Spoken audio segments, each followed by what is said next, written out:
What's up, guys? This episode of the podcast is brought to you by Whitetail Smokeless. Whitetail Smokeless is a tobacco-free alternative that comes with or without nicotine. It looks, tastes, feels, packs, and buzzes like traditional dip, but without any of the dangers associated with tobacco. Nothing to rot your teeth or gums, no molasses, no sugar, no honey, no tobacco. Whitetail comes in a number of great flavors, long cut or in easy to pack pouches. As some of you may know, I've been exploring the benefits of clean nicotine for relaxation and cognitive enhancement for a while. It's helped my focus significantly during podcasts, target archery, and other activities like reading where deep concentration is required. Smoking is terrible, but you can still achieve that alpha wave state. Head on over to www.deerdip.com to find out how to order. That's www.deerdip.com. My guest today is the owner of Pumphouse Fitness, former guitar player for the popular 2000s rock band These Kids Wear Crowns, competitive bodybuilder, and men's mental health advocate. Give it up for Joe Porter.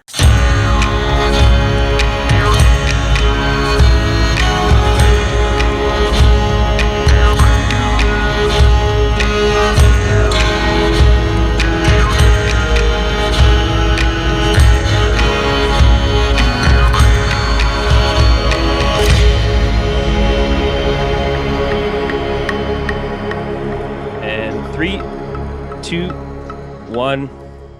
Joe, how's it going, man? Sir. Thanks Good. for coming on to the podcast. Thanks for having me. Yeah, I've been looking forward to this all day, actually, because this is the first podcast I think I've done in like 3 or 4 months. So hopefully it goes pretty good. I know we were just talking about this before. I do apologize ahead of time to anybody listening to this. I have like 4 fans and my AC running right now, because for anyone that's listening that isn't from the West Coast, we're not used to 45, 46 degree Celsius weather. So, but we're dealing with it. So if there's a little bit of a hum, I do apologize, but yeah, I'm pumped to have you on. I was excited to talk to you actually, because I've been training at your gym. We've had a chance to have a few conversations here and there. But I was really excited to actually finally have someone on that was local, because most of all the guys I've had on the podcast have been, either, so authors that I've met on Instagram or other guys who are kind of in the similar realm of things on social media from different places. But I do think it's really important to start to build a community with people you can actually spend time with in person. So I was really pumped to chat with you about this. And so just kind of before we get started, why don't you give us a little bit of your background, kind of how, where you started, because we have some similar backgrounds, coming from a musical background, transitioning into fitness and you've had a really interesting career. So just kind of give us a little bit of a background, the people who haven't heard from you or don't know who you are. Yeah. My name's Joe Porter. I'm from Chilliwack, BC. I guess where I started, I'm going to start with kind of fitness, because that's kind of where I feel like I kind of grew up with. I kind of started with fitness and I guess music at the same time, but I used to do martial arts when I was younger. So I just did a lot of like kickboxing. Everything was calisthenics, body weight kind of stuff. Right. And at the same time, I became a guitar player when I was like 13 years old. Right. So I kind of did like kickboxing, fitness, and learned how to play guitar all through there. And then I stopped fitness altogether just to focus on music. Right. And from there, I was in a couple like death metal bands and whatnot. Growing up, I grew my hair out all black and long, and then I ended up joining a pop band of all things. That's ironic. And, I know. Yeah, we were talking about that earlier, because you like you were saying you're playing death metal band, and then after band practice you'd be going, and we were talking about recording earlier actually before this on Instagram, and you're recording like these very poppy, like catchy and actually very popular records that kind of made it into mainstream, and I was kind of interested to dive into that a little bit. I know you wanted to talk about the fitness, and we definitely will, but I feel like that's kind of an interesting story in itself, because you have like this whole previous career before your now current career as a business owner, fitness instructor, advocate, all these different things. So tell us a little bit about that. Is These Kids Wear Crowns was your previous band, and you guys actually got very big during a kind of an interesting era. That was kind of like a very cool era for kids born in the 90s or around the 90s, because that was kind of like when MuchMusic was at its pinnacle of its peak in the entertainment industry, and we were all watching that stuff. So how did that kind of happen smack dab in sort of the middle of that part of your life? Like you guys just kind of blew up out of nowhere too. It was interesting. Yeah. I mean, I wish we could say it was like blown up out of nowhere. It happened like once we were all in a group and decided we were going to do this. It happened pretty fast, but it was like all of us have been struggling musicians for a long time. Right. The band that I was in, it actually used to be called Goodnight Medic before we changed it to These Kids Wear Crowns. Okay. I wasn't in Goodnight Medic. I was actually, my best friend was the guitar player. Okay. And anyway, I followed them around because it was like my best friend, and I did sound for them, and I drove them around when they were all drunk and whatnot. But I ended up introducing my best friend to a girl, and he ended up marrying her. And then I was at my death metal band practice, and I was kind of getting frustrated because we were going through so many members, as metal bands a lot of the time do, or any band in general. But yeah, I was literally just like frustrated one day driving home, and I was just like, I called the guys from Goodnight Medic because I heard that they were starting to play again, and I was like, hey, I need to play guitar for you guys. And they're like, oh, we just hired a guitar player. I was like, well, I've been helping you guys for so long, I'm pretty sure I deserve this chance. So they actually like hired and fired a guy. I think it was on the same day even. Oh, crazy. And I just just swap like, spots. Yeah, pretty That's much. Awesome. And then I think it was just kind of all timed out properly. Like we found a drummer, we were practicing. The drummer and we were kind of sat down and talked, and we're like, hey, let's record an album and let's try to push this further, because like him and I were both fans of Goodnight Medic. And we're like, and we saw the potential with the songwriting. Like our bass player wrote most of the songs, bass player and singer, but our bass player was like heavily into recording, producing, all that kind of stuff. Right. So they were kind of like the brains behind it, but we decided to give it a good push. And yeah, we ended up getting on a tour with a friend's band who ended up becoming our second guitar player. And then, it just kind of like on our first tour, we got on like a MuchMusic TV show.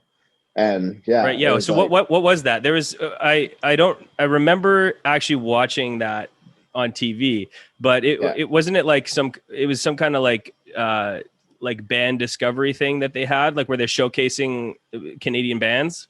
Yeah. So it was called MuchMusic Disband. So we were on the second season. I think there might've only been 3 seasons of it, but it was, it was interesting. They kind of tried to make it seem like a competition, but it was just like, it was just like the Canadian industry just looking for new bands kind of thing, and looking for new talent, and publicly. Right. So, yeah.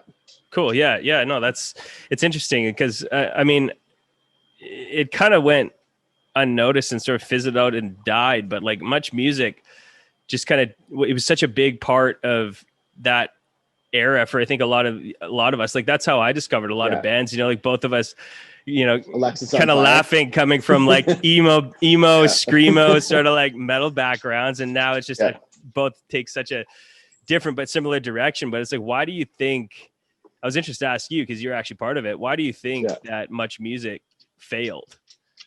I feel like when we kind of like peaked, I don't think we weren't at like the pinnacle of what MuchMusic was. Like, I think like to me, what the pinnacle was George Stroumboulopoulos and like, all that kind of stuff. I feel like Much Loud and all that kind of stuff. That's where I found like Alexis on Fire. I felt like those were like the golden years of kind of like MuchMusic when they had all the different options. I don't remember what it was called. You remember that like Saturday night like dance thing that they did? Yeah, it was like what was that called? It was like Electric Circus. Electric Circus. Yes. Yeah. It was good. But I feel like that was it. And then they just started letting the reality TV shows in and stuff like that. And then it was just less and less music. And I actually feel like when we did Disband, and I think there was a season after us, but I just feel like that was like when it was like they started creating like the reality TV show. So really I contributed to like the downfall of MuchMusic. Well, thanks, man. Yeah. That was such a big part of my life back then. Yeah, no. But yeah, no, it's interesting to me because I was thinking about that the other day because it was funny. It was like I was on Twitter and I noticed that Ed the Sock has like a really awesome Twitter account, and I was like, Ed the Sock, where the fuck is that from? I was like, oh man, he was like one of my favorite shows on MuchMusic too. And then I was like, wait a second, what the fuck happened to MuchMusic? And then it just kind of it just slowly started to die out, which is it's kind of interesting. But apparently, there's some talk that they're bringing it back as like a social media channel and or Instagram, like YouTube channel, where I think they're going to start showcasing stuff online, which obviously makes more sense because they're not really doing, the thing in Toronto anymore with the location and stuff. But that was kind of interesting to me because you had this whole history prior to everything you're doing now. So I think that's a good time to kind of see how those two things connected and how that whole, because for me at least, like music, even just like that corny era of that sort of aspect of my past that I cringe upon, all the things that I was so interested in. It's like I think back on that, it's like I used to cringe at that, but now I'm like, that was such a big part of the creative process that I kind of apply to almost everything I do now. And I was wondering if that was true for you too, and if that was what helped you make the transition into these new pursuits like running your own business and all these other things. Yeah, I mean, I still have like the nostalgia of like all the bands I used to listen to, right? Like, I mean, you come to my gym, and you still play them in the gym. Yeah. But it was, I just found like music back then. Well, I mean, it still is for some people, but like the whole pop punk scene, like all that kind of stuff, it was just fun, right? Like that's how I always remembered it. Was just like, it was just fun music that was like making fun of it itself. And like Blink-182 was just like fun at that time. Yeah. And then I was listening to the Mark Tom and Travis show the other day. Actually, it's a great brought album. that back. Yeah, it's amazing. But like you're saying, sorry, go ahead. Yeah. I just thought it was really fun. And then like as a musician, just like I started just like listening to heavier and heavier music and just kind of went that direction with guitar playing. I just found more skill in it. And it was just added a challenge, right? So ever since I was younger, I think this probably contributes more to everything, is that I've just always been super competitive, right? And super competitive being like, I see a guitar player who's better than me, I want to be better than him. I see and it's like, or at least like, I don't think I ever did it in like an unhealthy way, but it's like I wasn't like kicking people's feet out from under them or anything. Yeah. But it was like I've just always had that competitive side to me. So it's like when even when I like opened the gym or when I was like competing in bodybuilding and stuff, it was like it was always just kind of one of those things. It's like, if I'm going to do this, like I'm going to go hard at it and I want to be the best at what I'm doing kind of thing. But no, I totally resonate with that. There's kind of like a little part of me that's a little bit, and maybe this is where I take it too far, but it's like there's a little part of me that like likes to do things because I know other people aren't doing them. And there is the driving force for myself, but that's also a driving force too. Like, like yesterday I went and ran like, I don't know, it wasn't a crazy long run, but it's 46 degrees out. And like, I actually didn't want to be out there, but I had seen so many people complaining about how terrible the heat was for like 4 or 5 days. I honestly just wanted to dunk on some people and be like, sorry, I'm out here fucking running and you guys cannot stop crying about the heat. But it's like, there's little things like that where you kind of have to create, your video cut a little bit. Yeah. 1 second. Just, sorry. I had a phone call come through. No I problem. didn't know that was a thing. And so you kind of have to create, these little micro competitions for yourself that kind of keep you pushing for yourself, even if it's like a fake adversary, like stuff like that. Like I really find that some of those things can motivate you where, you just, and I think it's important. Like, I think it's important that people do difficult things. And obviously you found some satisfaction in that too, because I don't think people really understand what goes into doing a bodybuilding show. I don't want to actually talk to you a little bit about that. And what really goes into that. Cause people I don't think really have a good idea with social media, because I think a lot of people just there's a social media gives a poor example, and it doesn't tell everything, right? Like you don't see all the things that are going on in the background that you have to do just to get in shape for like a 30-second routine or a 1-minute routine or whatever. And that's over the course of, 5 or 6 months. So maybe you can dive into a little bit about that. Because I haven't been able to talk about it on this podcast yet, and a lot of people that listen to this are interested in fitness. So what kind of is your bodybuilding regimen, and how, like, how long is it? What does it take? What kind of goes into it? Like, we've talked before where you're getting up at like 4 a.m. for fucking protein shakes. It's just a lot of stuff most people either don't want to or aren't willing to do to feel that sense of accomplishment.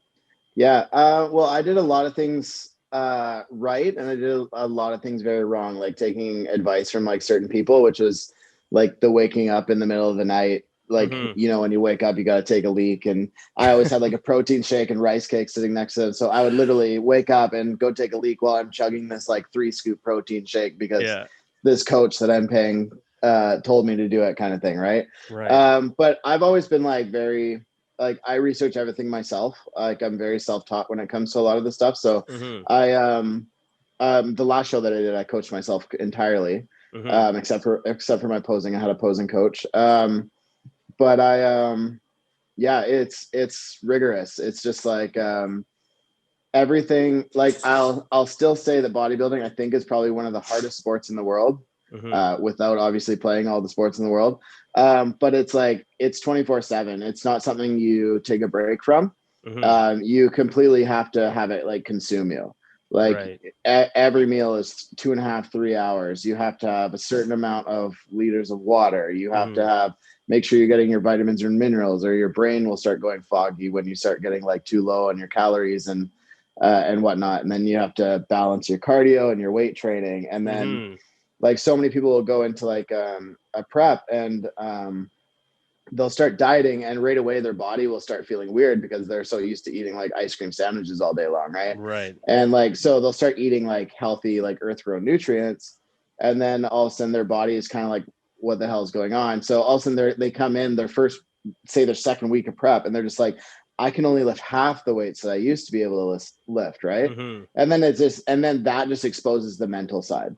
Right. And then there's mentally, you have to kind of be all there. So it's like, whenever you like put all your discipline into something, and bodybuilding is like a really good representation of having to do that. If you're going to be, I guess, successful, or if you're going to go into a show and look the best you've ever looked, is like, you have to be more disciplined than you were the last time you did it. Right. And everything kind of revolves around that. So it's, bodybuilding, like, it's an extreme sport, like 100%. Like, it's mental, physical.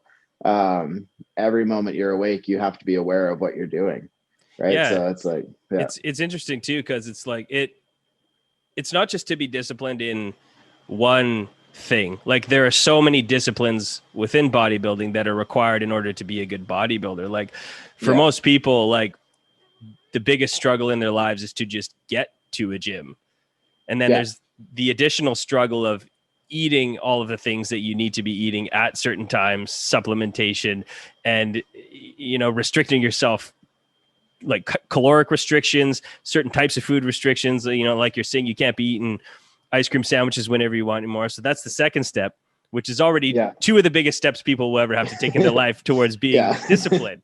And now you have to sort out your sleep, and see the end. This is the other thing that's interesting about it too, is you also have to be able to see the end goal so far out from the competition, right? Like with most sports, it's like you can see the playoffs at the end of the season, right?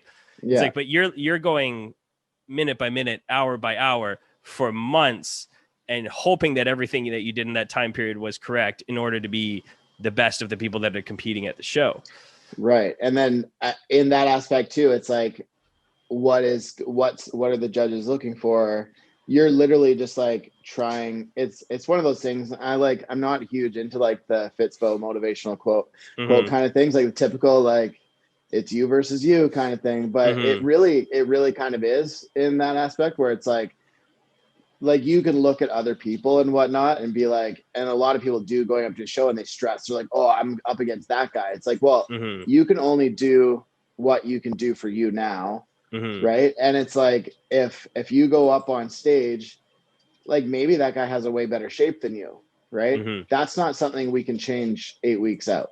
No. Like there's little things we can do, but it's like what you have to do is be the best version of you and your fitness possible on stage, or your bodybuilding like physique. Mm-hmm.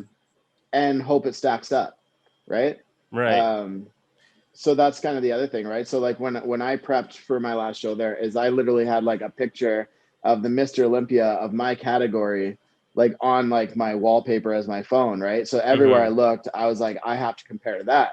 So it's like that way, like I wasn't focusing on other people in the show. And you're focused on this ideal of like what you hope you could be, which you may never achieve, but at least that is like a guiding star to get you to the place that would be, it's like we kind of almost need like these unachievable ideals. It's like if that, if Ronnie Coleman was achievable for everybody, we'd all just stop pushing. You know what I mean? Yeah. And is to talk about Ronnie Coleman too. It's like kind of interesting what you're saying about the stress of comparing yourself to other people on show day too. Like I remember him talking about, before he started to really become the Ronnie Coleman that everyone knows. There's this one show he was talking about in his past where I think he was hanging out with Kevin Levrone the night before the show, and he was just like, he's talking about how watery he was and all this kind of stuff, and Kevin Levrone's like, just chill the fuck out, man. Like have a shot of vodka, and he has 2 shots of vodka and 3 shots of vodka. Yeah, and the next day they got wasted. Yeah, they got wasted together the night before the Mr. Olympia, and he just came out absolutely diced and shredded, and this is because he was so stressed out about comparing himself to other people and stressed about the outcomes of the show that he was just holding on to water, And so it's like, it's just, even just something like that, to think about that something psychological is going to affect you physiologically. And those minor differences, especially at the elite level, will show up to the judges on the stage in good lighting and things like that. So it's just like, I don't know, man, there's not a lot of people that I think can really do that, and definitely do that long term, like pursue it as a career, like as your sport, there's not a lot of money in it. Like there's not a lot of like, if you take like your competition photos and you're like, use them as like your Tinder pictures like that. That might pay off. Like no, it doesn't, because they're like, that's too shredded, we don't like that, right? It's like to try to make money off it, like certain guys can do it, but it's always like in businesses behind the scenes, like Jay Cutler, right? Like he's not like, he's still in like amazing shape for his age, and like, but he's half the size he was, but he's doing Atomic Shoes, he's doing a meal prep company, he's doing all this other stuff, doing lots of promotions. It's like he's got the Cutler supplement line, like he's making a business out of being Mr. Olympia. Yeah, so he achieved that, right? And that kind of gave him his credentials kind of thing. But once he didn't have to do that anymore, he didn't. It's like, he's not going to keep making money being that shredded. He used that as his like credential, right? So, and it's just like, it's interesting how that kind of works, right? It's like, you have to be so elite in the business in order to do it, right? Like, and if you're not, I think you really have to love that challenge, because I was thinking about this the other day, because I see just more and more people, it's becoming a very popular sport, especially with like the introduction of men's physique, and there's more categories that are more accessible to more people. But at the same time, I think about that, and I even think about that for myself, because for me, I love the sport of bodybuilding, I love powerlifting, I just love competition in general, but for me, it would be difficult to be like, knowing myself, I truly don't believe I have the genetics to be a high level bodybuilder.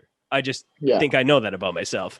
And so I kind of think about that. When you think about that too, have you ever tried? Well, that's the other aspect to it. It's like, there's all these things, but I kind of think about that. And it's like, with this whole process that we're talking about, with how difficult it is and how long it is and how much sacrifice, restricting yourself on food, a lot of money on food too, and almost no payoff. I find it interesting that there is still such a demand and such an interest for like regional level bodybuilders, you know, like, and I think that kind of shows like the passion that people do have for the sport, where it's like, you know, the payoff is about 30 seconds of standing up there and getting to show your work over the last 6 months. It's like that really, like you were saying, that the only way for that to be sustainable is if you do love that personal challenge, that kind of you versus you that you're talking about. Right. Yeah. So there's a lot of that aspect too, is this is something I just from like going to shows, like I started going to shows before I competed, which I feel like anybody who ever plans on competing should probably do that. I think they're just cool experience in general. But they never had a category just for like transformations and like say the CPA or IFBB or whatever. But like at a regional level where you're dealing with amateurs, a lot of people use this stage as pretty much just an end goal to their weight loss, right? They're like, that's their target. They want to focus on that. And I don't think it's necessarily the healthiest way to do it, but like, hey, if it gets you to lose 120 pounds, it gets you to lose 120 pounds into a safer place in your life. Right. But it's like, it was something we just kind of a couple of years ago switched over to the Canadian Physique Alliance, but we had the BCA, BBA before. And I remember like talking to the heads of that and just being like, we need a transformation category. Because it's like, I remember taking people who didn't know anything about bodybuilding to bodybuilding shows. And they would just like, they'd look at these guys that were on stage and they have like loose skin around their stomach and whatnot. They'd be like, oh, that guy forgot to prep for the show kind of thing. Right. It's like, no, that guy lost like over the last 2 years. 150 pounds like, or something like that. Yeah. Right? And it's just like, and this was just his end goal, but he's standing next to guys who are trying to get their IFBB pro cards. Right. And it's just kind of like, it's two different disciplines in there, right? And two different like passions for being on that stage. One was driven by like, hey, I want to better my life, and one is like, I want to do this as an athlete, right?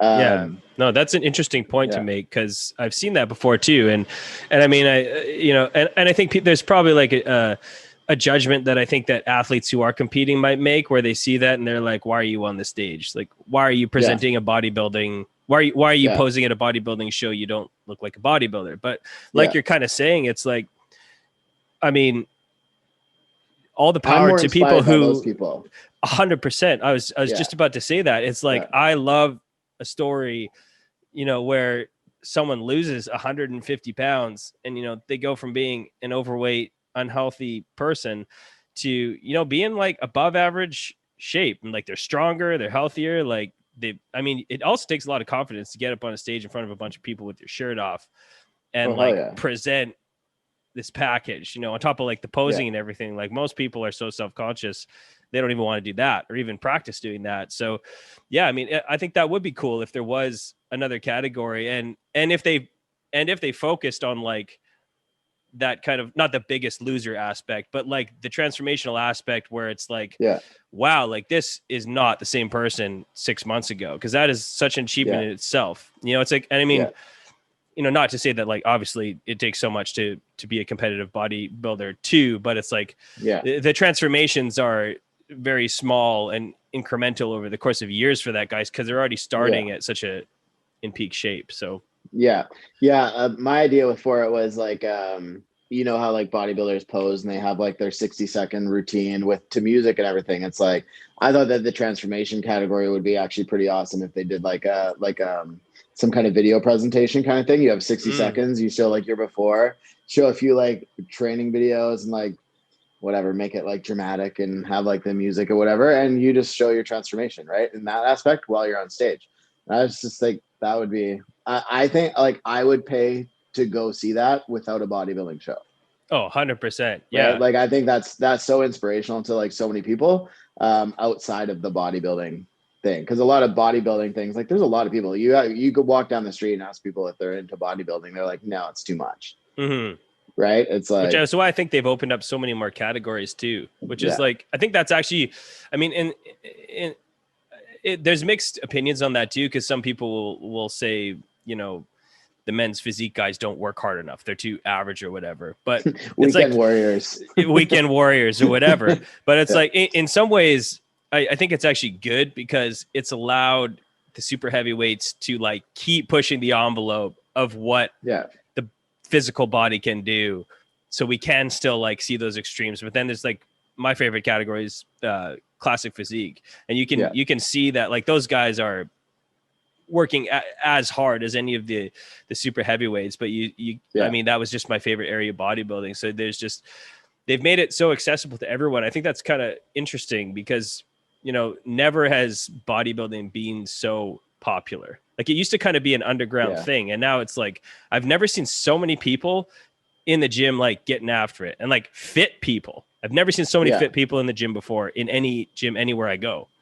Just the percentage of healthy people. But well, you get studs like Chris Bumstead and like those guys who are just like, they're just like good looking dudes, like without bodybuilding, right? And they're just like same thing, like even with like the bikini division, it's like they're just like, it's more accessible. Like people are, it's like, I remember talking to like some girlfriends of mine that were just like, oh, Chris Bumstead's training at West Coast Iron, I'm gonna go there. They're like, and they're not into like gyms even. They just wanted to go there to be like, oh, he's hot. Right? It's like, so it's more accessible to normal people. Well, the other thing too, like it's interesting too when you think about the golden age of bodybuilding, like that was kind of the same thing going on too. Like you look at Arnold, it's like every photo, like he's surrounded by, you know, like beautiful women, and you know they're on the beach, and like these guys are, you know, in their 70s in their short shorts and stuff like that. And it's like it's kind of cool that they've recaptured that, because I mean, like you see Rolly Winkler, it's like you don't even really want to see like chicks hanging off of his like 24-inch arms. It's kind of just it's awesome, but it's also disgusting at the same time for a lot of people. But yeah, as far as, you know, like the bodybuilding stuff, you know, I've noticed on, you know, both the Pumphouse gym page and your personal page, like a lot of it isn't just about like bodies and bodybuilding. It's also a lot about mentality and mental health and like what this does for a person's well-being, not just the physical well-being, but the mental well-being. So I wanted to talk a little bit about that and kind of, you know, see what your thoughts were on how relevant, you know, one's personal health and their personal health journey is to their mental state of mind. So maybe you can talk about that a little bit. I think our mind controls everything, right? Like our mind is like, I like full on believe our mind controls our body. Like we have to keep everything in alignment, right? Whereas in like, I know that I've hit points in my life where I've been like completely out of line with like my mind and my body and all this kind of stuff, and been all over the place. And like, when I feel like my mind,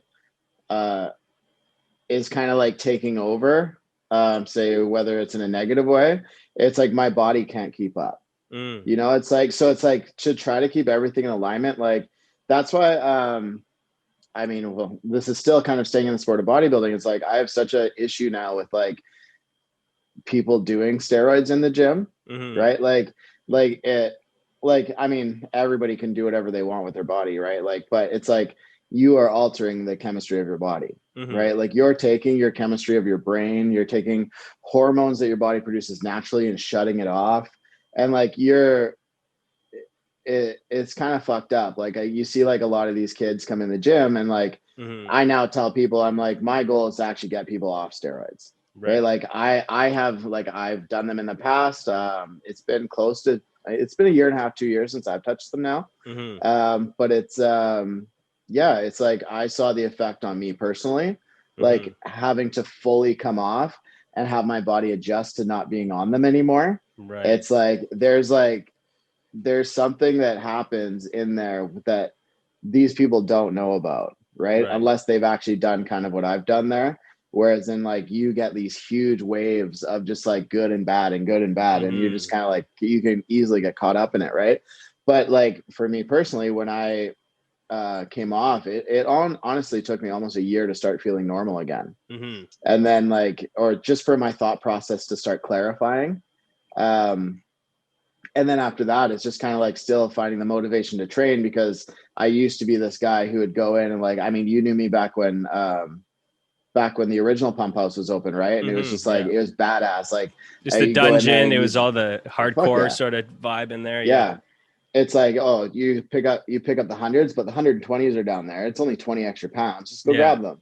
Right. It's like, now it's like, for me, it's like taking a step back and realizing, you know what, I have to now that I have like my chemicals like rebalancing and everything, it's like I have to be able to go in there, and I just have to focus on doing me in there now, right? It's like it's not like I'm not going in there and just like clanging and banging like I used to do. I'm more looking. I love the coaching process, so like I like transferring the knowledge and whatnot, and just like what I learned doing it, and then and then so it's kind of like I kind of got lost in that for a little while. I'm like, am I still going to just like keep thrashing weights around kind of thing, or am I going to take a step backwards and like try to get back to being like optimally healthy, like when I used to kickbox? Right. You know, like when I was younger, that's the most athletic I'd ever been in my life, right? Like I'd have people be like, oh, I bet you can't run a half marathon with no training.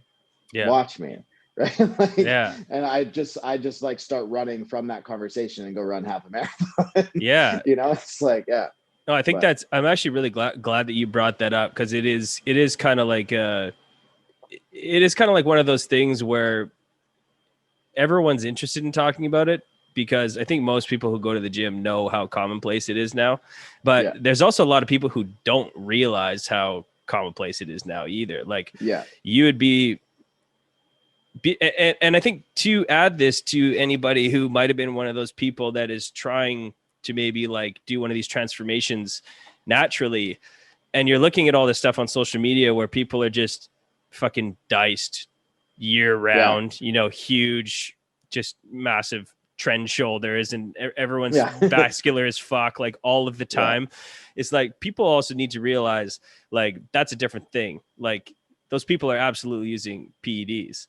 And so it's like what you're trying to achieve on your own is it's just a different playing field, right? You know, it's like, but you also, like you're saying, it's like you're learning to find out what your optimal and maximal abilities are within just a different playing field. But it's a totally different thing, right? And I think that is a little bit about what's kind of dangerous that's happened with the I guess the sort of social media fitness craze, I guess, that's kind of happened over the last 4 or 5 years, is that I think there's a lot of people that see that and they're like, that's not, you know, they're going to the gym 5 days a week, 6 days a week. They're eating properly. And like, they can't even get close to Chris Bumstead or the bikini athletes and stuff like that. And I think a lot of people are actually unaware about how common drug use is in the gym, even just for the common people in their own gym. Right. And even the young people that start doing them, like a lot of them are doing them with little to no guidance and little to no knowledge. Right. It's like people don't do research on their own. Right. I think this last year with like everything that's happened in the world, I think that's like been hugely exposed. Oh yeah. I think it's like painfully obvious. Most people are just doing what they're told by the most easily accessible information. So I had a friend I was actually talking to yesterday. He's an IFBB pro coach. And he very, very knowledgeable. And we were talking about everything that happened over COVID and whatnot. And I was like, man, this isn't anything new. I was like, how many times have you written an article or written a blog as like a trainer coming up in the fitness industry? Hey, this is how you make your own meal plan. Like, I'm sure you got that email that I sent out a while ago. I did this huge thing where it's like, literally, if you want to make your own meal plan, this is how you do it. Right. Do you know what period of time I sold the most meal plans? When was that? That time.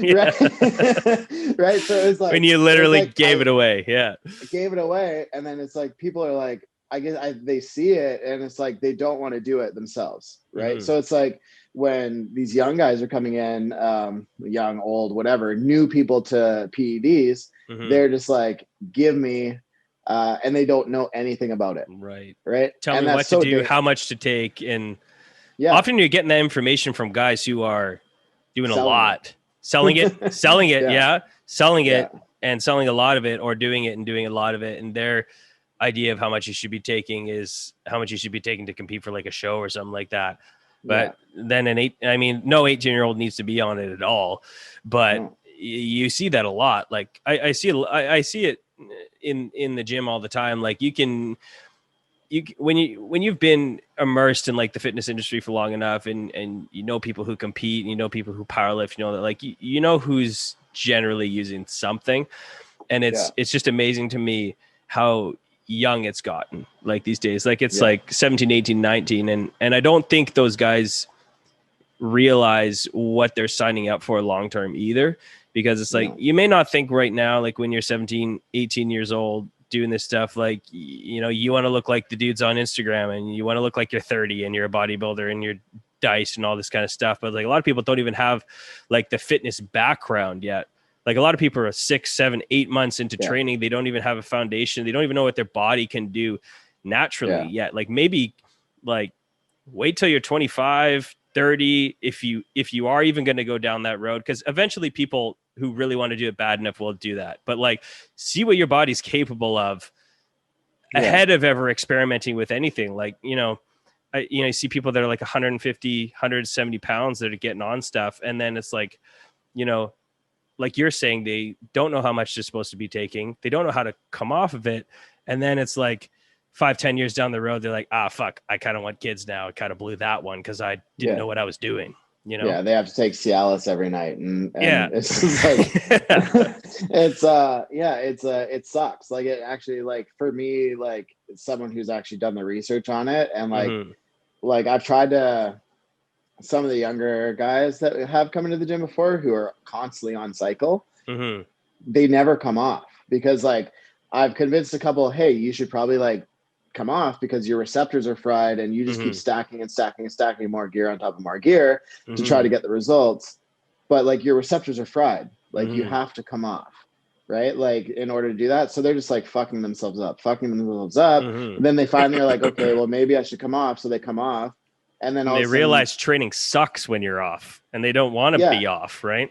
Yeah. And or like they just have like, they realize, they start going through like the emotions of their natural tests not working anymore and trying to restart, and you have all these ups and downs, and it's like you get super emotional, right? Yeah. Or you have like, you're trying to get it on with your girl and you can't, right? And it's like, and they're just like instantly something uncomfortable starts happening when they're coming off cycle, so they just straight back on, and it's like they just, it sucks as someone who kind of like sees what's going on and has some knowledge about it, that happening, right? It's just like, it's like they're totally addicted to the steroids because they can't come off because it's too uncomfortable. Yeah, it's like a psychological addiction, because they've gotten used to being a certain way too, right? Like there's, you know, I would think that there's something about that where like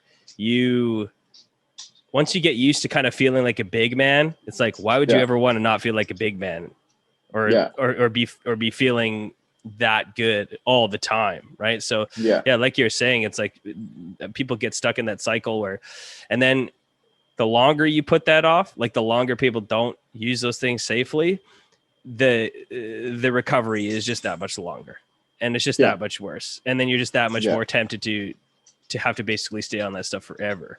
Right. So it's like, you know, people have to kind of weigh their options. Like a friend of mine actually posted about this in an article that he sent out via email. He's like an author, but he's also just very fit dude, and he's very knowledgeable about a number of different things. And he kind of put out some good points there. It's like, you know, you have to kind of weigh, you know, what time of year you want to not really feel so great. And you also kind of have to weigh, like, do you want to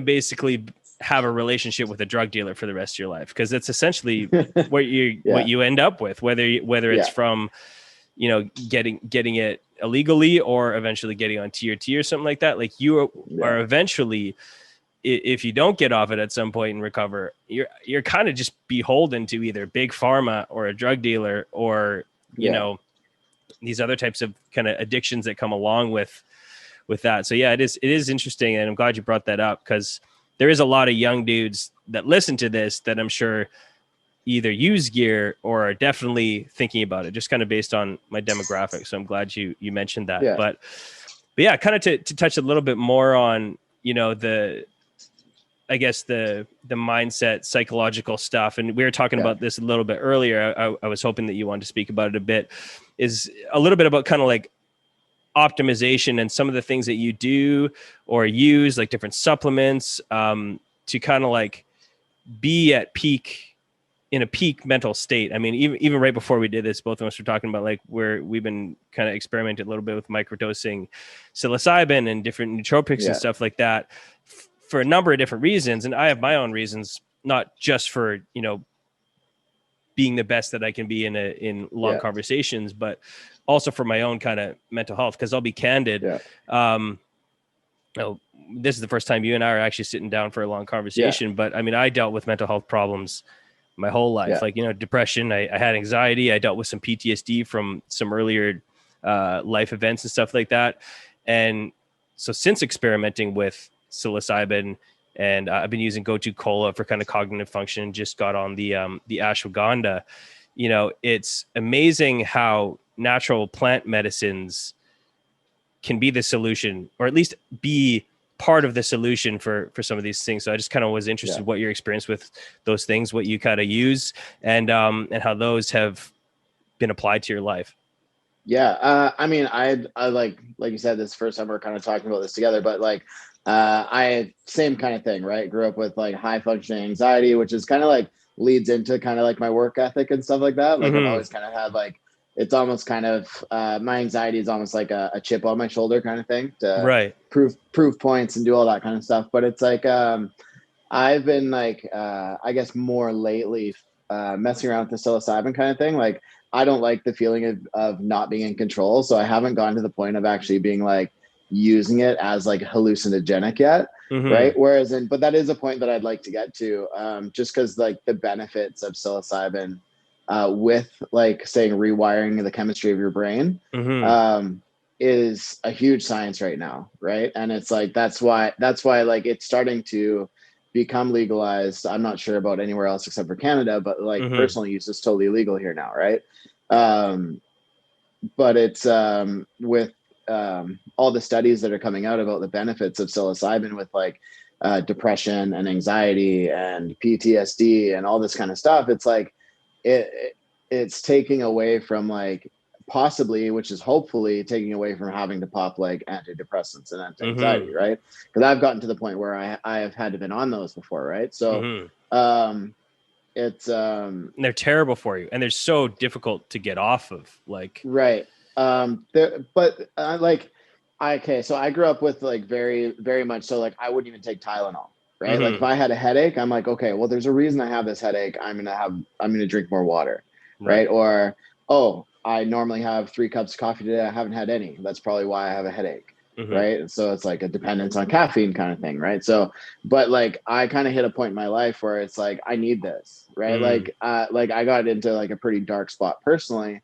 And I was like, I need to get out of this dark spot immediately. Right. So, for my position on like mental health and medication, I kind of had to change it. Right. Whereas in like, I avoided, medications like the plague. Right. Like I was just like, I don't need it. I don't want it. I can fix this naturally, which is the point you want to get to, is be able to fix it naturally and whatnot. But it's like, so it's like, I've had people come into the gym before just like so mentally unstable, like Pumphouse is kind of considered like a safe place for like men's mental health, but I've had like people come in like kind of express like where they're at. It's like, well, we need to like, I'll help you get on something. And it's like, hey, like this is like it's not unacceptable to be on medication for this while we try to figure this out, right? Like let's get you out of that emergency state that you're in, and then let's try to find a solution for this, right? But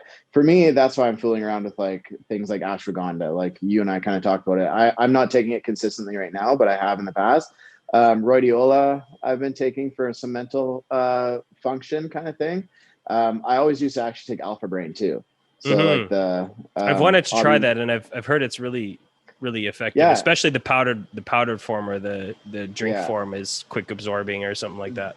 Yeah, they didn't have that when I started taking it. Like I started I guess like a lot of like young dudes, I probably like women as well, but it's like I started really looking up to Joe Rogan like when he first started doing his podcast. Like I listened to the first podcast that he put out, right? And like I listened to hundreds of his podcasts. And so that's where like Alpha Brain and On It and Aubrey Marcus and all those guys kind of started coming to light to me. And like so that kind of opened a door to me on multiple levels of my life to open up my thinking to a lot of things, right?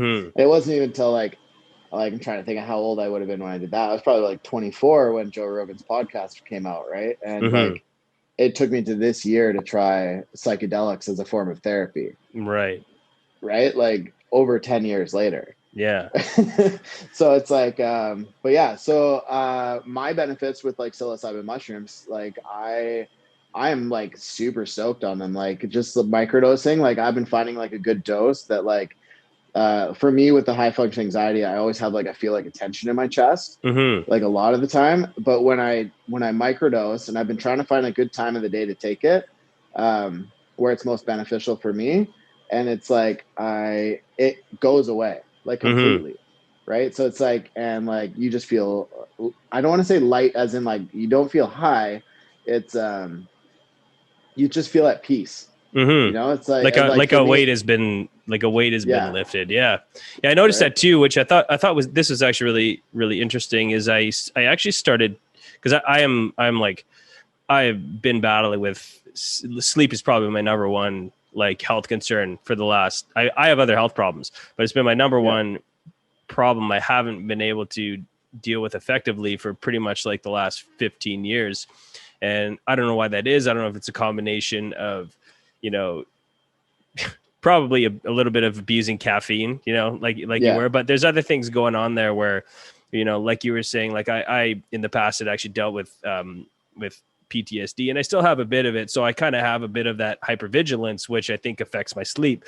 But as soon as I started taking like just a nibble of the psilocybin before bed, it was like even more so than any kind of sleep aid, like melatonin or 5-HTP or anything like that. It's like, I don't know what the science is behind it necessarily, but it's like it got to the root of what was causing me to feel like I needed to stay up all night. Whether that was like a sense of needing to, whether it's like the hypervigilance where I feel like I need to be kind of on guard or just a sense of anxiety that I carry throughout the day from kind of being, like you said, like I'm also kind of a high stress person. Like I kind of like have this way of being where I feel like I have such a drive to achieve so much that I almost hang on to it throughout the day until all of it's done. And there's not really a period of relaxation for me until everything on my list has been completed. And so there's all these other factors I think that affected my sleep, but it was amazing for sleep. And I've been using it primarily for that. And when I get on these conversations is also because I feel so much more present in these small doses when I'm speaking to people. Like I can let my guard down. I can be honest. I can speak more coherently when I'm speaking to people. Cause me personally, I talk about this on almost every podcast, but like podcasting is terrifying for me. Like it's part of the reason I actually had procrastinated a little bit, because if I'm not doing it regularly, I'll take a couple months off from podcasting because it takes me a little bit to actually psych myself up to prep for one of these things. One, just because of my own kind of standard for myself. I want to make sure these things go well, but I have a bit of that like social anxiety where a lot of my life, I didn't feel like I was good at conversations. I didn't have anything to say. But again, like there's different factors there. And to what you were saying about listening to podcasts and Joe Rogan, getting introduced to some of these things, like for a lot of people, that is fuel to get your mind to a better place. Like these people out there, like you don't necessarily have to go to a therapist. Like I actually found therapy quite helpful. And maybe it's a combination of all these things between, taking the drugs, if you need to take the drugs to get to a place where you are receptive to, practical holistic approaches and things like that. But there's also that other aspect of like doing shit that is difficult, because I think to what you're saying, because I'm really passionate about this mental health stuff, because I think so much of our culture these days has this emphasis on happiness and being happy all of the time. And I really don't know if that's the answer to this stuff, because for me, at least, it wasn't the answer to this stuff. Because I used to have this fixation on, you know, why am I not happy? Why am I not happy? Why are all these things ailing me, you know, psychologically, that makes it so difficult to just enjoy myself? And it was really when I started to realize and identify the things that gave me fulfillment. It was the fulfillment that brought peace in my life. And these other things that we're talking about just kind of allow me to stay on course to pursue those things. But I was wondering, like, if that had any aspect to do with you, and just encompassing all these things we've talked about that all kind of revolve around like doing shit that is actually pretty hard. Like bodybuilding is hard, training is hard, getting up early is hard, being disciplined with your sleep and your food is hard. And it's like, for me, if I fall off course with that stuff, like, that's, like you were saying, when the mental stuff follows. Yeah. I really think that, like, just from owning a gym too, and I feel like I didn't notice as much when I was just like managing gyms, like when I first started, the amount of mental health that's in gyms, right? Like, I feel like to be a bodybuilder, you have to be a little messed up. Like, you had to have been through something hard already, right? You had to have survived something. To be a power lifter, like, it's not like you have to have lived through some shit, like, for the most part, right? Like, it's like Kai Green when he's like, you have to, a nice person doesn't squat 800 pounds, right? You kind of like, have to hate yourself a little bit. Or be able to get to that dark place in your mind where you can do that, right? Like, and I don't think that's straight across the board. I think there's just some freaks out there too, right, who can just like squat 800 pounds. But I really think that there's something to be said for like people who've been through shit being successful. You know, it's like when you look at really successful people, they're usually people who've come from dark places. Absolutely. Yeah. Right. Like, you don't see a trust fund kid making himself successful. Right. Like, he was born successful. Like, he was born into success, you know, like he's not successful. He was born into success. But like, so many like of the stories of people like you, Gary Vaynerchuk, even, right? Like, people look at him as this big, like, I'll use him just because he's like a popular dude, but immigrant family, all lived in a 1-bedroom place, right? All came up, and like, he literally just had the smarts behind him. Like, he knew that growing up, he always had this like entrepreneurial spirit behind him. And he's just like, I have to do this. I have to hustle. He's like, nothing can get in my way. He's like, I need to change the course of my future. Right. And so he had this like driving force. Right. And then like, it's like when you see like the underdog stories come up, that's a lot of successful people like coming up. It's because they've had to fight for everything. Right. So it's like, even Kai Green being the example again, like with the 800-pound thing. He grew up in the foster care system in the States. Yeah.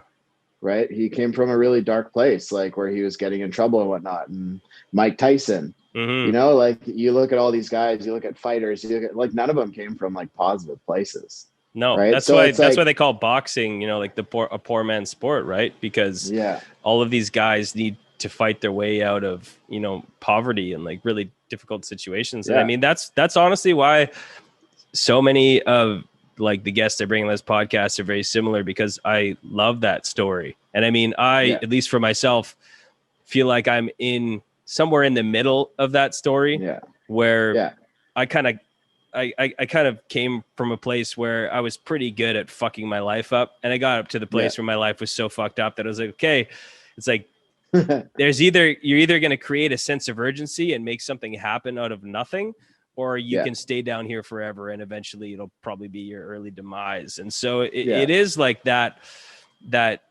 like, I mean, I used to feel jealous of like affluent friends of mine, where I'd be like, you know, I was a young kid and they'd have this and they'd have that. And it seemed like everything came so easy, and they'd have the perfect parents, and, you know, they were always so pleasant when you come over, and that can be really good. But at the same time now, you know, for me, at least, having worked through a lot of those ups and downs of like trying to find out who you are and where you want to go, I would never trade the tenacity that you get from kind of coming out of some shit. You know what I mean? Yeah. Yeah. Like, yeah. Whether it's you're born into a bad position or just got into a bad position or had bad things happen to you kind of thing. Right. It's like, it's taking the lessons out of them. Like you and I both, like, I think anybody listening to this podcast would know things that like bad things have happened to and it sunk them. Right. Like, and they still haven't crawled out of that hole yet. Right. And it's always possible to crawl out of it. But like, I know people who are just like staying victim. Right. This happened to me. I can't do anything because this happened to me. Like, it's whatever. Like the perpetual victim mindset. Right. Right. And they use that as an excuse to not get anything done. But it's like, then you have people like, I like to consider myself this, and I've gone back and forth where it's like, I've had something happen to me and then I've fucking fallen into this hole where I'm just like, and then I would say probably most of the time I use it as fuel. Like something bad happens, I normally get like really tunnel vision focused, and I'm just like, I am not letting this affect me. Right. And, even to the point of even being more dramatic, but it's like, but I think now that I'm where I'm at, I think that everything that happens now, I just try to pull the lesson out of it. Like anytime you have someone that you have to like bring into your life or exit from your life or anything like that, it's like you just take the lesson from it now, and just try to deal with that the best possible, right? And not take everything to heart, because there is a lesson to be learned, and everybody is. I don't know necessarily if everybody is there for a reason. Like, I don't know if everything happens for a reason kind of thing. Sometimes you just kind of let things go on for too long and you did it to yourself, right? even, right? Yeah. Right. But it's, I just think that there's a lesson to be learned in everything. Right. And that's just kind of how you have to go about life. And if it pisses you off, well, why does it piss you off? Maybe you got to look at yourself. Right. It's like, that's usually where people fail, actually, is it's usually the failure to look at yourself. Like I fail all the time. Yeah. Like I used to be that fucking loser that you're talking about, though. Like I hate that guy, but I'm so glad I don't know that guy anymore. But like, I know exactly what those people that you're talking about. And it's like, where you're just like, life happens to you, you know, it's like, you know, and then eventually like other people actually start seeing the way that you think about yourself and how you feel victimized by life and all these things that honestly, like 99% of people are dealing with all the same shit you're dealing with. They're just approaching it differently. But, you know, it's then other people start to also put that on you. Like you end up defining your character to other people. And when they're like, oh, I guess he's the guy that the shit happens to, and it just continues to reaffirm it to yourself. And kind of you mentioned something briefly there about, you know, whether you have to introduce new people in your life or cut out ones that are, you know, no longer on that same path or trajectory as you. Like, honestly, that is one of the biggest things, I think, and one of the most challenging things that people have to do, because, you know, you kind of create these bonds around your misery if you're around the wrong people for too long. And a lot of the time it's the people you care about the most. Like, there's all kinds of shit falling around in my house from the wind blowing in here. But no, like what I was saying is, you know, I kind of had to do that too. Like I had a moment where I had to shed that old version of myself that was that sort of miserable piece of shit that people got to know. And it's actually very difficult to change people's perceptions of you and actually let go of that identity that you've created, that you've held on to for so long. Because once you start doing some different shit, the friends that have appreciated the type of person you are when you're not really that great of a person, they're weirded out when you start reaching for a higher good or trying to ascend the version of yourself that you don't like. Like I had a couple friends where it was like, I had started this jewelry business, which is actually how I kind of originally, it was a jewelry and apparel business. And it was how I originally got my, you know, first 15,000 followers on social media or whatever.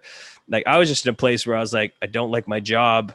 You know, I'm living in a place where I'm having actually difficulty finding work when I moved out here to Chilliwack. And, you know, I just wasn't happy. It was probably the worst state I've ever been. I was just not happy with life. And I was like, I need to do something.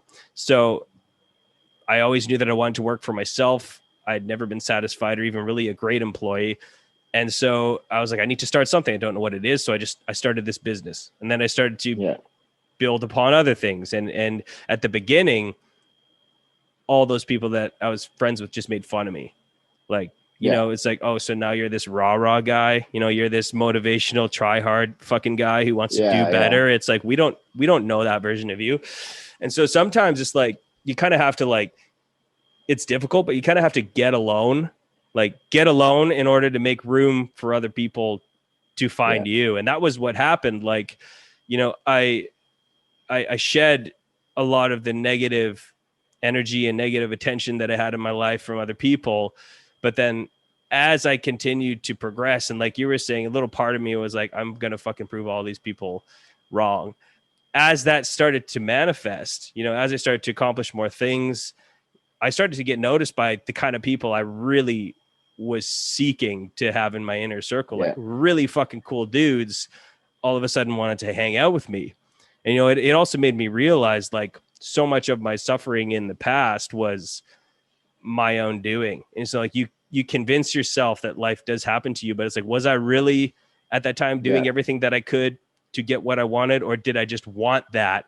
And I felt entitled to it without really knowing how much work goes into achieving those things that the kind of people I want to be like are doing to achieve them. Yeah. So, I think it comes down to like the whole things is like, you have to be comfortable with being on your own.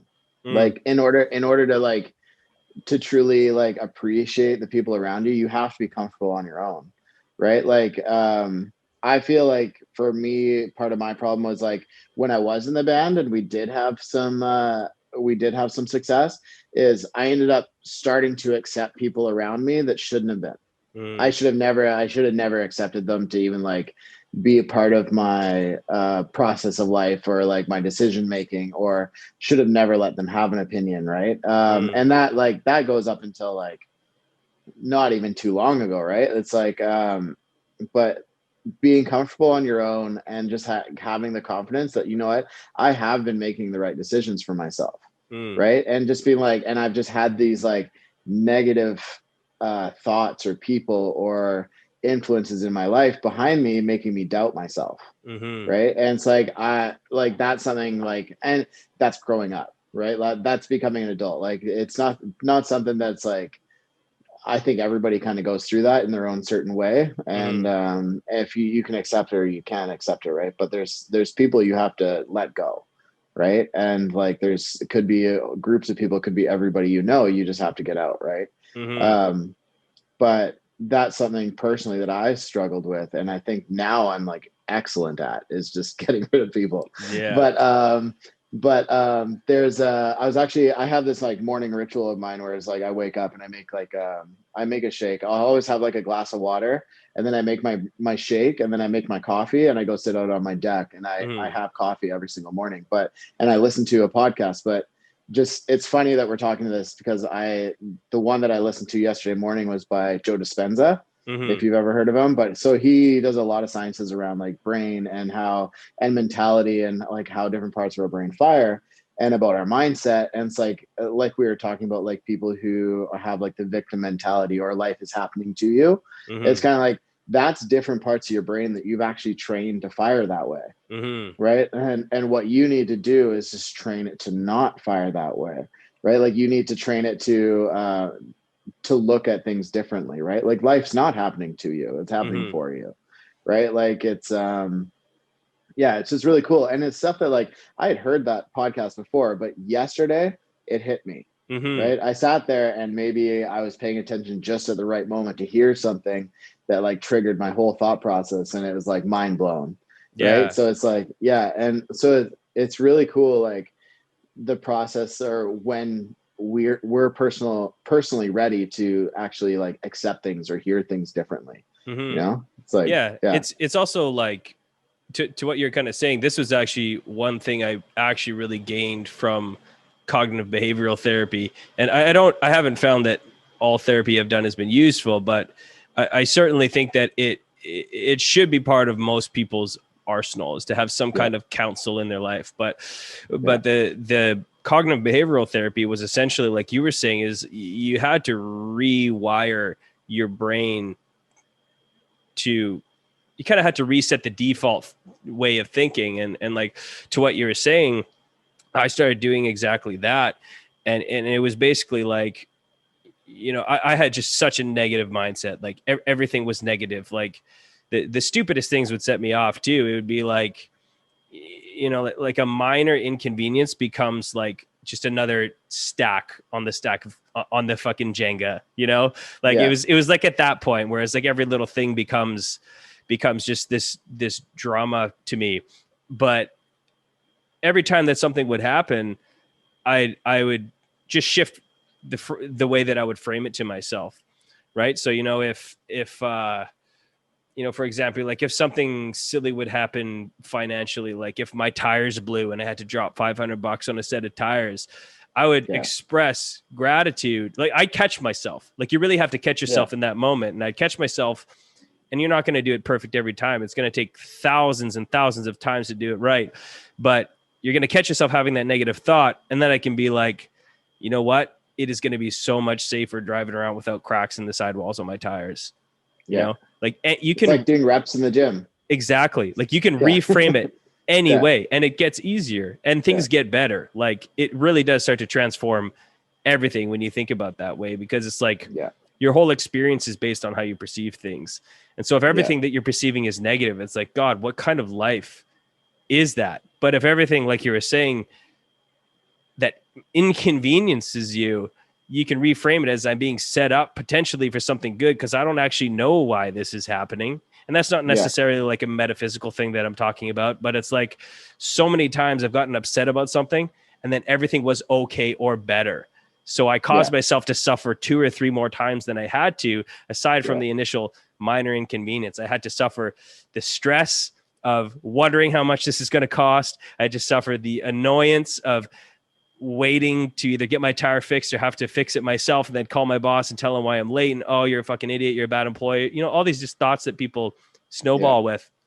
But it's like, you have no idea. Like you might have just avoided getting hit by a fucking semi truck on the way to work. And that's why your tire's flat. And maybe it wasn't as big of an inconvenience as it could have been, you know? So it's just how you perceive things. Yeah, for sure. The one thing that you just kind of triggered this, but one thing that I use now that I think really helped me was, I don't remember who I was listening to, but it was a podcast I was listening to. And the guy was just like, you know that you've survived 100% of your bad days, right? Mm-hmm. Right. And it's just kind of like, shit. Right. So now when I'm like talking to people that like need advice, or they're having a bad day and they're like, my life's over, like so-and-so dumped me, so-and-so did this. And like, you know, you're going to be okay. It's always going to be okay. It's been okay every time up until this point. Right. Yeah. And it's like, so learning to control those initial emotional response and gain emotional intelligence, like when it comes around stuff like that, is so beneficial. And I just find that a lot of people just like don't do the work, or just haven't done the work yet. Right. Like you clearly, like with therapy that you've gone to, like no therapy is bad therapy. Right. Like you might not connect with like the therapist or whatever you're talking to at that point, but you did learn something from them. You learned what you didn't want or what you don't connect with. Right. So next time you go in to talk to someone new, you're like, okay, well, this is what didn't work for me last time. Right. And you kind of like, you're so much closer to, you start to compartmentalize like the aspects of your life that you're still working on, and the other ones that you're actually also doing pretty good at, because it is something to be self-aware enough to talk to a counselor. And if you've done enough work on yourself, you know, whatever, listened to enough podcasts, read enough books, met with enough other people who've given you advice, to hear someone say something and without being in denial, genuinely hearing something, being like, I appreciate most of what you said, but that isn't a fucking good idea for me. You know, so be able to actually be self-aware enough to know what you need as a person to thrive too. Cause right, like everyone's different. Like not all the same advice is applicable to everyone. So yeah, this whole stuff's really interesting to me because I see so many people that suffer unnecessarily, and like being the kind of person that always believed that was inevitable and forever, and having gotten out of that. And like, I genuinely love my life now. Like, I do lots of cool shit. I talk to a lot of cool people. I'm genuinely happy and understand the things that I enjoy doing in life that bring me fulfillment.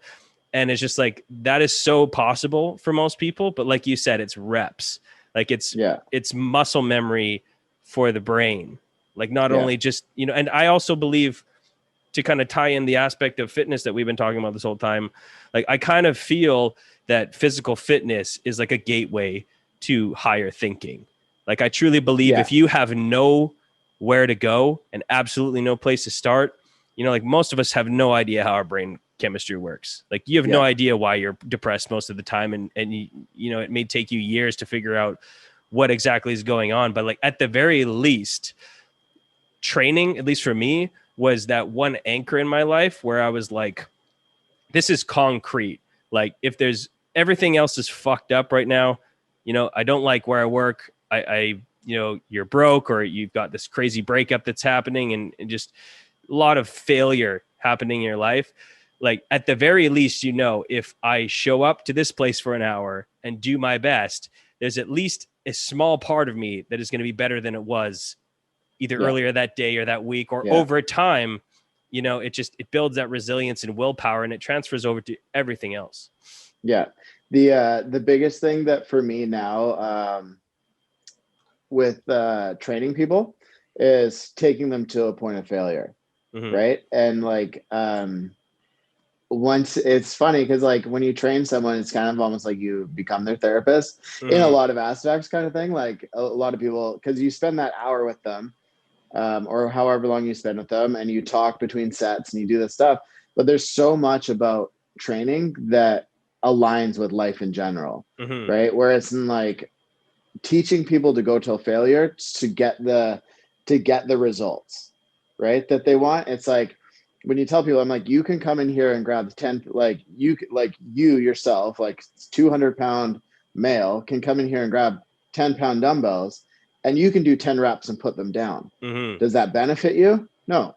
Right. But if you take a heavier weight and you press it as many times as you can, and then your mind quits and you stop, you're still not going to get anywhere. Right. Or not as fast. Right. It's always pushing your limit kind of thing. And like, that's where the discomfort is. Right. And it's like going and doing those things, like you podcasting, right? Like, it's something you saw the benefit in doing, and something you're like, I would really enjoy doing that and having these conversations with people, but I'm going to have to get uncomfortable to do that. I'm going to have to push that. And you know what? Some of them are going to be failures, right? And then some of them are going to be great. I'm going to succeed at some of them. And that's when I'm going to become better.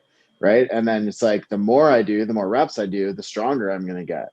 Right. So the more podcasts you do, and it's just like all of it just like spirals into life, right? Like, like it's like very basic, like fitness one is like when you squat, you got to stand back up. Like the weight's going to drag you down, but you got to push it back up. Yeah.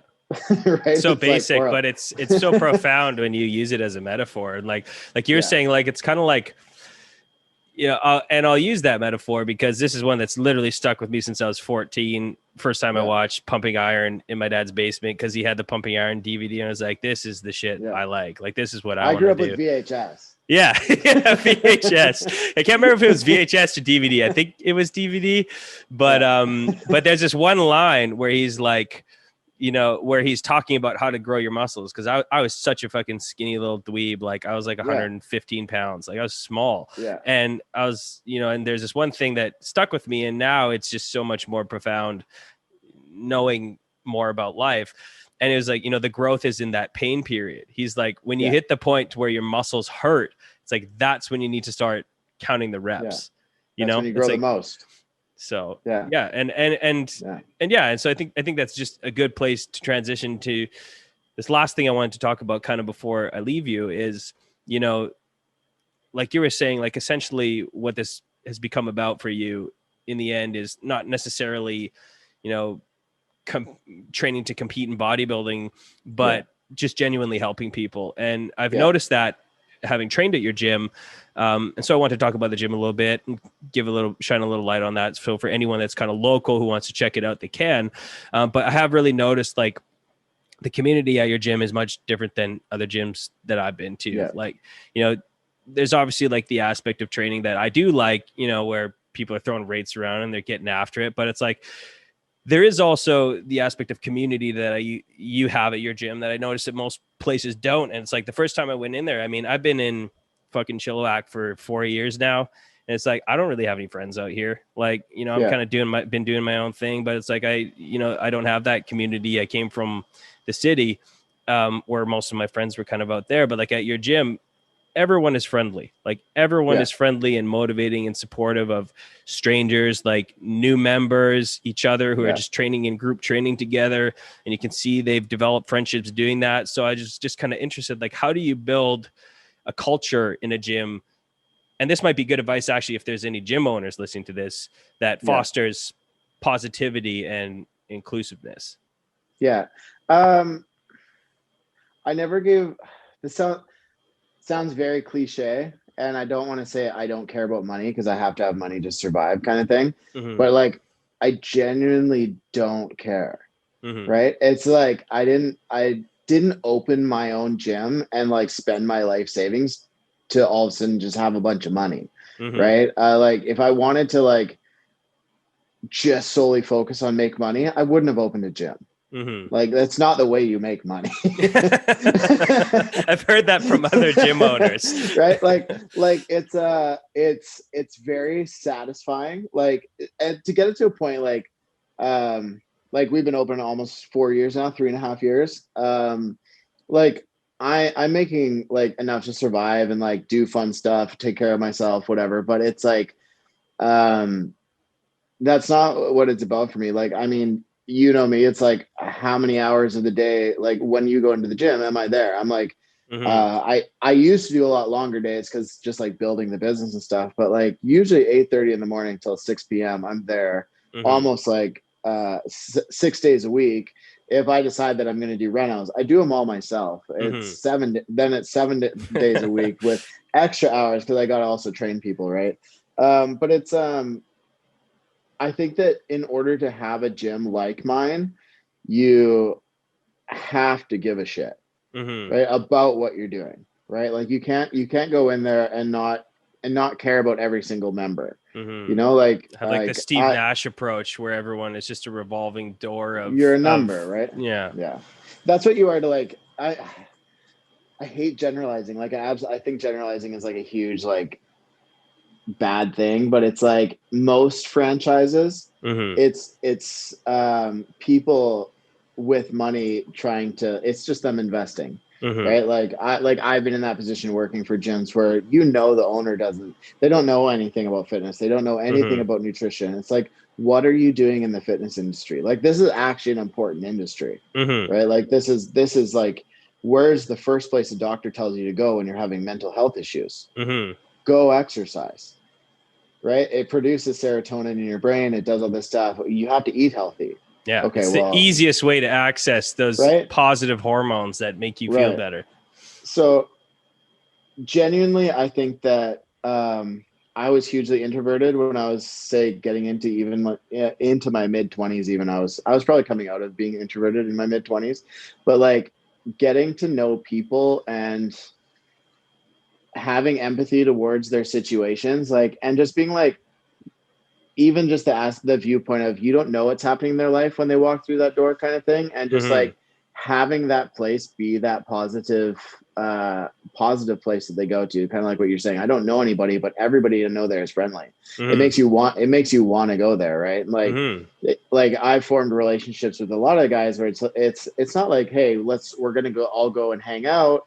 But it's like the gym is where we go. Like that's our spot. And like, we'll throw little digs at each other, or we'll like make fun of each other while we're lifting. And it's all done in a positive way. Right. It's like, it creates that sense of camaraderie where you go in there, and it's not, especially for like new people, man. Like, I mean, I've seen you post some stuff, which I think is awesome. Like you always highlight the new people that come into the gym, which I think is cool because it's like so many people walk into fitness center and they're like, I don't know what any of this fucking shit is for. I'm already feeling self-conscious. It took me enough to get here and now I don't know what to do. And they're thinking in their mind that everyone's fucking laughing at me because I'm the out of shape person. It's like, you do not get that at your place. Like everyone is like, just like, honestly, nothing gets me more pumped than someone who is like struggling with size that's in there getting after it. Like, you know, and often people will assume like if you're experienced in the gym or you're in generally decent shape, like you're judgmental. It's like, honestly, like most of the people who have at least dedicated some aspect of their life to taking fitness seriously are happy to see you there. Like, so if you're one of those people that's just like, I don't fucking know, man. Like, I don't know what I'm doing. It's like, dude, just go. It's like, if anybody is judging you, they're the loser because people who are doing well and who are excited about being there and genuinely are after that as their own pursuit, like they're just happy to see you in there. Right. Yeah. That's one thing too. It's like, there's like a no tolerance level for that kind of shit. You know, it's like if I ever saw anybody like put someone down legitimately in the gym, I'd pull the old grandma and drag him out by the cheek. You know, it's like there was a gym called Pumphouse in Chilliwack before I opened mine. Right. And that's one thing that I loved about it is there's you know, like with those old school gyms, there's always like the mystical stories or whatever that come out of them. Yeah. Like there's one guy who's in there, a really hot day, and he was doing a set of some exercise and he spat on the floor. Right. Literally, that was his last day ever in the gym. Yeah. It's like, you just disrespected this place and like, we don't tolerate it. Right. And that's one thing that like, I want to like always kind of enforce. And that goes for any kind of that behavior, like in the gym kind of thing. Like like I have like the big saying, like right when you walk in the doors, like we're all here to become better. Right. Like, it's the, it's kind of like the unifying force in every single gym, or should be, is that every single person who steps foot in a gym setting is there to become better.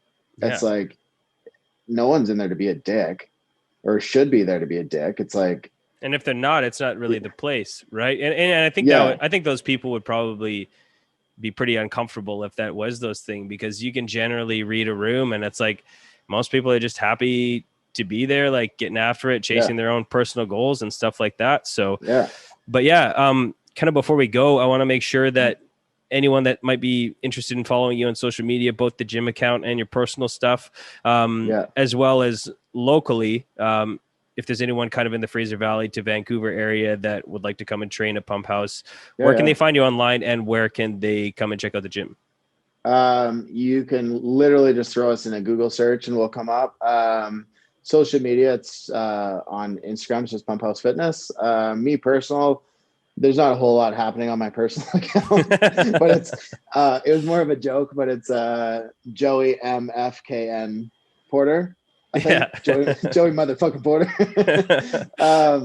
But yeah, we're on. If you like dogs, he's got lots of pictures on dogs on there. I know you guys like that.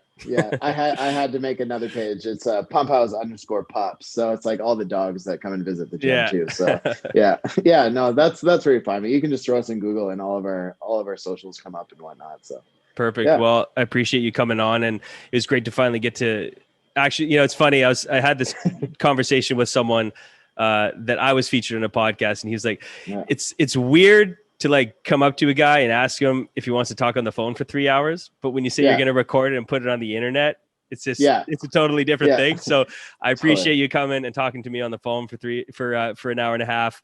And, and for anyone that wants to, is interested in checking out Pumphouse, please do so. Thanks, Joe, for coming on to the Barbaric Wisdom podcast. No worries. Thanks for having me. Thanks for tuning in to this episode of Barbaric Wisdom. I'm Bronson Lee Norton. If you've been enjoying the podcast so far, be sure to like and subscribe to stay updated on the latest episodes. Until next time, live in power.